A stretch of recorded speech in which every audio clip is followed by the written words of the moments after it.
This is Bloomberg West on Bloomberg Television, streaming on your phone, tablet, and now Apple TV. Well, from Chris Botch to Ashton Kutcher, celebrities, athletes, and tech giants all dedicated 1 hour to learn or teach computer science last week for Code.org's Hour of Code initiative. Even President Obama urged kids to take part in a YouTube video. Learning these skills isn't just important for your future. It's important for our country's future. If we want America to stay on the cutting edge, we need young Americans like you to master the tools and technology that will change the way we do just about everything. The nonprofit organization got 15 million students in 170 countries to sit down for an hour-long coding lesson, and 1 in 5 students in the U.S. participated in the event.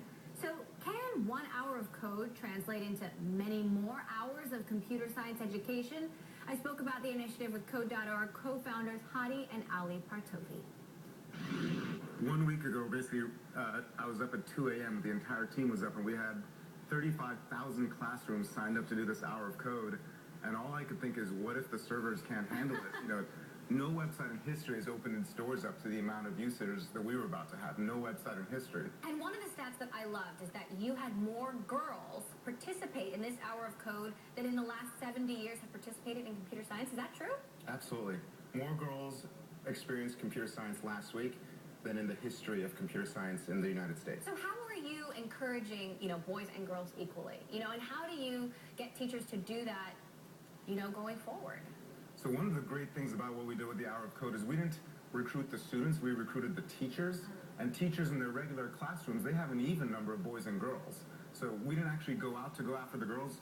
The teachers did it, and they brought an equal ratio because that's what you have in math class and English class. And this whole experience has given us renewed optimism in the potential of the American teacher. And the other people that you've recruited personally, and I know that you guys have been like the boots on the ground, getting these people to join you, Mark Zuckerberg, Bill Gates, Jack Dorsey, have they given you any feedback about this process? Some of them, I know Mark Zuckerberg has been there from the very beginning.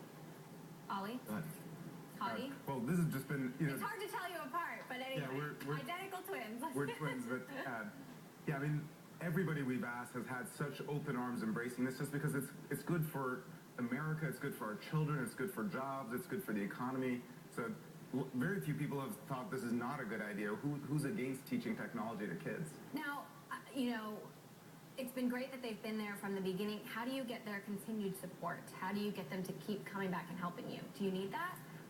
Well, we have a long-term plan, and it started about a year ago. Hadi came to me and said, I want to start something to change the face of computer science in America. And this is not an easy task. I mean, schools don't know how to teach it. There aren't enough teachers to teach it. Even where it's offered, the kids don't want to take it. Right. And state education standards don't recognize it.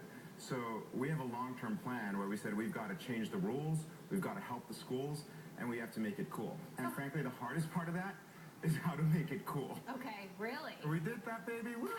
How have the kids received it? I mean, is it like, a class that they don't want to take, or are they excited about it? We've had over-the-top comments back from teachers saying, I've been getting calls all weekend from parents saying the girls are doing this all weekend long. Now, how do you make it an established part of curriculum? How do you turn 1 hour of code into many hours of code, not just right now, but for many years?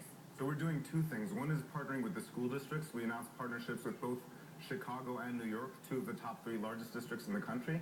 And also just today, we announced a program to give rewards, classroom rewards to teachers, $1,000 for every teacher who takes our curriculum and puts it in the classroom. And where's the money coming from?